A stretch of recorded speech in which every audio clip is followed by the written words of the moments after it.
សូម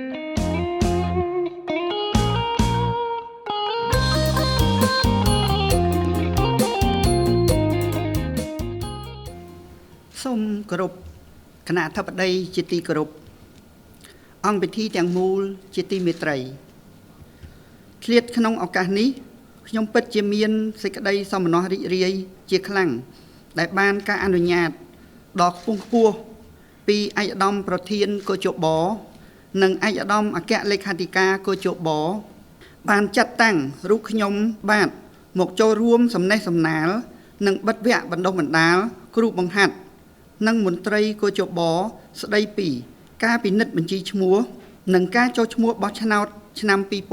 2026នាពេលនេះជាកិច្ចចាប់ផ្ដើមខ្ញុំសូមសម្ដែងនៅការកោតសរសើរនិងថ្លែងអំណរគុណដល់អគ្គនាយកដ្ឋានអប់រំព័ត៌មាននិងទំនាក់ទំនងសាធារណៈដែលមាននាយកដ្ឋានបណ្ដុះបណ្ដាលនិងអប់រំអ្នកបោះឆ្នោតជាសេនាធិការបានរៀបចំឲ្យមានវគ្គបណ្ដុះបណ្ដាលដ៏មានសារៈសំខាន់នេះឡើងនិងសូមកោតសរសើរនិងវាយតម្លៃខ្ពស់ចំពោះអគ្គនាយកដ្ឋាននាយកដ្ឋានពាក់ព័ន្ធព្រមទាំងសិក្ខាកាមទាំងអស់ដែលបានសហការ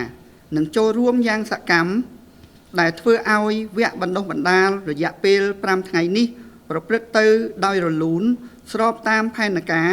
និងកម្មវិធីដែលបានកំណត់ផ្អែកតាមរបាយការណ៍បូកសរុបលទ្ធផលនៃវគ្គបណ្ដុះបណ្ដាលរបស់លោកប្រធាននាយកដ្ឋានបណ្ដុះបណ្ដាលនិងអប់រំអ្នកបោះឆ្នោតឃើញថាសិក្ខាកាមទាំងអស់ទទួលបានការយល់ដឹងថ្មីបន្ថែមទៀតអំពីការងារពិនិត្យបញ្ជីឈ្មោះនិងការចុះឈ្មោះបោះឆ្នោតបានល្អប្រសើរហើយកត្តានេះបានបង្ហាញពីភាពវិជ្ជមានសម្រាប់មន្ត្រីបោះឆ្នោតនិងគ្រូបង្ហាត់កោជបដែលនឹងត្រូវរៀបចំផ្ដល់ការបណ្ដុះបណ្ដាលនិងការអនុវត្តបន្តនៅតាមរាជធានីខេត្តនាពេលខាងមុខអង្គពិធីជាទីរាប់អានការចុះឈ្មោះបោះឆ្នោតឆ្នាំ2026នេះគឺដើម្បីរៀបចំបញ្ជីបោះឆ្នោតសម្រាប់បម្រើឲ្យការបោះឆ្នោតនីមួយៗហើយបញ្ជីបោះឆ្នោតនេះត្រូវបានកោជបរៀបចំធ្វើបច្ចុប្បន្នភាពរៀងរាល់ឆ្នាំតាមការកំណត់នៃច្បាប់គឺមានគោលដៅធានាឲ្យបញ្ជីបោះឆ្នោតមានភាពពេញលេញភាពត្រឹមត្រូវនិងបច្ចុប្បន្នភាពប្រកបដោយសុវត្ថិភាពដោយឯកឧត្តមសុបិនហុងអគ្គនាយកនៃអគ្គនាយកដ្ឋានអប់រំព័ត៌មាននិងទំនាក់ទំនងសាធារណៈបានកត់សម្គាល់នៅក្នុងមតិសំណេះសំណាលបែបវគ្គបណ្ដុះបណ្ដាលកាលពីថ្ងៃទី18ស្ដីអំពីការពិនិត្យបញ្ជីឈ្មោះនិងការចុះឈ្មោះបោះឆ្នោតប្រចាំឆ្នាំរួចមកហើយខ្ញុំសូមរំលឹកថាកាលពីឆ្នាំ2016ការចុះឈ្មោះបោះឆ្នោតកោជបបានរៀបចំការចុះឈ្មោះបោះឆ្នោតដើម្បីរៀបចំបញ្ជីបោះឆ្នោតថ្មីតាមប្រព័ន្ធកុំព្យូទ័រដោយប្រើប្រាស់ប្រព័ន្ធជីវមាត្រសម្រាប់ដៅសម្គាល់ទិន្នន័យអត្តសញ្ញាណដែលមានតែមួយគត់ដល់អ្នកបោះឆ្នោតម្នាក់ៗដើម្បីប្រើប្រាស់ក្នុងការបោះឆ្នោតជ្រើសរើសក្រុមប្រឹក្សាឃុំសង្កាត់អាណត្តិទី4ឆ្នាំ2017បន្ទាប់មកកោជបបានធ្វើបច្ចុប្បន្នភាពបញ្ជីបោះឆ្នោតនិងការចុះឈ្មោះបោះឆ្នោតឆ្នាំ2017សម្រាប់ប្រើប្រាស់ក្នុងការបោះឆ្នោតជ្រើសតាំងតំណាងរាស្ត្រនីតិកាលទី6ឆ្នាំ2018ហើយឆ្នាំបន្តទៀតកោជបត្រូវធ្វើការពិនិត្យបញ្ជីឈ្មោះនិងការចុះឈ្មោះបោះឆ្នោតនិងផ្ដល់សុពលភាពលើបញ្ជីបោះឆ្នោតប្រចាំឆ្នាំរហូតមកដល់បច្ចុប្បន្ននេះកន្លងមកមុនឆ្នាំ2025ការពិនិត្យបញ្ជីឈ្មោះនិងការចុះឈ្មោះបោះឆ្នោតនិងការផ្ដល់សុពលភាពលើបញ្ជីបោះឆ្នោតប្រចាំឆ្នាំអ្នកមានឈ្មោះក្នុងបញ្ជីបោះឆ្នោតបានធ្វើការកែតម្រូវទិន្នន័យរបស់ខ្លួនដែលមានការកែសម្រួលស្ថានភាពដូចជាករណីផ្លាស់ប្ដូរលំនៅឋានឬទីសំណាក់ការកែតម្រូវករណីខុសឈ្មោះភេទថ្ងៃខែឆ្នាំកំណើតករណីផ្លាស់ប្ដូរឯកសារចុះឈ្មោះបោះឆ្នោតរបស់អ្នកបោះឆ្នោតតាមឯកសារថ្មីប៉ុណ្ណោះប៉ុន្តែកោជបពុំបានធ្វើបច្ចុប្បន្នភាពទិន្នន័យជីវមាត្រដែលមានថតរូប និងផ្តិតស្នាមម្រាមដៃរបស់អ្នកបោះឆ្នោតក្នុងបញ្ជីបោះឆ្នោតដែលបានចុះឈ្មោះបោះឆ្នោតយ៉ាងតិច10ឆ្នាំឡើងទៅនោះទេជាក់ស្ដែងជាធម្មជាតិរបស់មនុស្សយើងក្នុងរយៈពេល10ឆ្នាំកន្លងភិនភាគរបស់អ្នកបោះឆ្នោតអាចមានការប្រែប្រួលខុសពីទិន្នន័យជីវមាត្ររបស់គាត់ដែលមាននៅក្នុងបញ្ជីបោះឆ្នោតដូចជារូបពិតចាស់ជាងរូបថតនិងសំណឹកខ្ចៅដៃជាដើមដែលបង្កការលំបាកដល់ការកំណត់អត្តសញ្ញាណអ្នកបោះឆ្នោតនៅថ្ងៃបោះឆ្នោតហេតុនេះហើយបានជានៅឆ្នាំ2025កជបសម្រាប់ធ្វើបច្ចុប្បន្នភាពជីវមាត្ររបស់អ្នកបោះឆ្នោតដែលបានចុះឈ្មោះបោះឆ្នោតរួចហើយយ៉ាងតិច10ឆ្នាំឲ្យមកធ្វើបច្ចុប្បន្នភាពជាមួយក្រុមចុះឈ្មោះបោះឆ្នោតក្នុងអំឡុងពេលនៃការពិនិត្យបញ្ជីឈ្មោះនិងការចុះឈ្មោះបោះឆ្នោតប្រចាំឆ្នាំសម្រាប់ឆ្នាំ2026ការពិនិត្យបញ្ជីឈ្មោះនិងការចុះឈ្មោះបោះឆ្នោតកជបនឹងបន្តធ្វើបច្ចុប្បន្នភាពបញ្ជីបោះឆ្នោតលើទិន្នន័យជីវមាត្រគឺការថតយករូបថតថ្មីនិងការស្កេនយកស្នាមម្រាមដៃថ្មីដើម្បីធ្វើឲ្យបញ្ជីបោះឆ្នោតកាន់តែមានភាពប្រសើរឡើងប្រកបដោយគុណភាព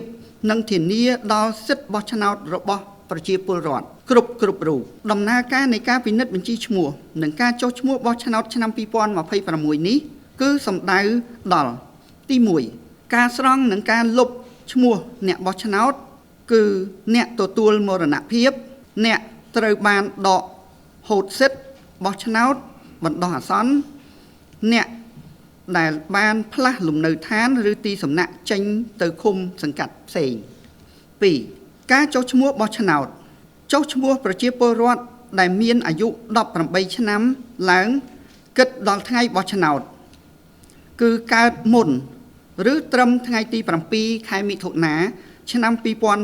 2009ដែលមិនទាន់បានចុះឈ្មោះបោះឆ្នោតពីមុនមកចុះឈ្មោះប្រជាពលរដ្ឋដែលបានផ្លាស់លំនៅដ្ឋានឬទីសំណាក់ចូលក្នុងឃុំសង្កាត់ថ្មី3ការកែតម្រូវទិន្នន័យជីវប្រវត្តិ4ការធ្វើបច្ចុប្បន្នភាពទិន្នន័យជីវមាត្រដែលមានថតរូបនិងផ្តិតមេដៃឯកឧត្តមលោកជំទាវលោកស្រីជាទីរាប់អានការរៀបចំការគ្រប់គ្រងនិងការប្រព្រឹត្តទៅនៃការពិនិត្យបញ្ជីឈ្មោះនិងការចុះឈ្មោះបោះឆ្នោតនិងការផ្ដល់សុពលភាពលើបញ្ជីបោះឆ្នោតឆ្នាំ2026ត្រូវអនុវត្តដោយអនុលោមទៅតាមច្បាប់បោះឆ្នោតបទបញ្ជានិងនីតិវិធីសម្រាប់ការពិនិត្យបញ្ជីឈ្មោះនិងការចុះឈ្មោះបោះឆ្នោតប្រចាំឆ្នាំនិងសេចក្តីសម្រេចលេខ005កជបសសរចុះថ្ងៃទី22ខែមករាឆ្នាំ2026ស្តីពីការពិនិត្យបញ្ជីឈ្មោះនិងការចុះឈ្មោះបោះឆ្នោតឆ្នាំ2026ផ្អែកតាមបទពិសោធន៍និងផែនការមេកជបតែងតែយកចិត្តទុកដាក់ខ្ពស់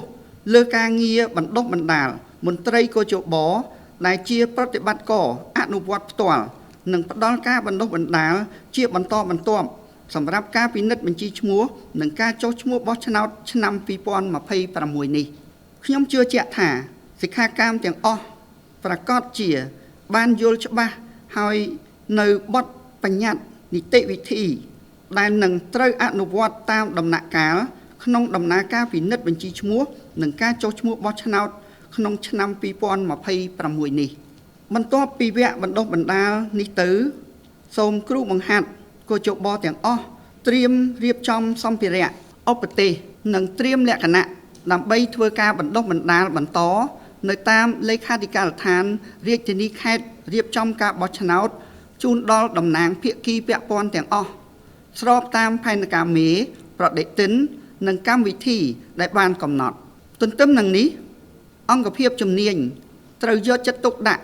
ណែនាំដល់លេខាធិការដ្ឋានរាជធានីខេត្តរៀបចំការបោះឆ្នោតអំពីការងារបណ្ដុះបណ្ដាលបន្តនិងការងារផ្សព្វផ្សាយអប់រំដល់ប្រជាពលរដ្ឋនិងភាគីពាក់ព័ន្ធអំពីការពិនិត្យបញ្ជីឈ្មោះនិងការចុះឈ្មោះបោះឆ្នោតតាមគោលការណ៍ណែនាំរបស់គណៈកម្មាធិការជាតិរៀបចំការបោះឆ្នោតជាថ្មីម្ដងទៀត ខ្ញុំសូមថ្លែងអំណរគុណចំពោះអគ្គនាយកដ្ឋានអប់រំព័ត៌មាននិងទំនាក់ទំនងសាធារណៈអគ្គនាយកដ្ឋានពាក់ព័ន្ធទាំងអស់ដែលបានរៀបចំវគ្គបណ្ដុះបណ្ដាលនេះឡើងនិងបានប្រព្រឹត្តទៅប្រកបដោយជោគជ័យស្របតាមផែនការដែលគលជបបានកំណត់ជាទីបញ្ចប់ខ្ញុំសូមថ្លែងអំណរគុណយ៉ាងជ្រាលជ្រៅចំពោះសិក្ខាកាមទាំងអស់ដែលបានចូលរួមក្នុងវគ្គបណ្ដុះបណ្ដាលនេះនិងសូមប្រសិទ្ធពរជ័យជូនឯកឧត្តមលោកស្រីនាងកញ្ញាទាំងអស់សូមទទួលបាននៅពុទ្ធពរទាំង4ប្រការគឺអាយុវណ្ណៈសុខៈនិងពលៈកំបីឃ្លៀងឃ្លាតឡើយខ្ញុំសូមប្រកាសបិទវគ្គបណ្ដុះបណ្ដាលស្ដីពីការពិនិត្យបញ្ជីឈ្មោះនិងការចុះឈ្មោះបោះឆ្នោតឆ្នាំ2026ជូនដល់គ្រូបង្ហាត់និងមន្ត្រីកោជបចាប់ពីពេលនេះតទៅសូមអរគុណ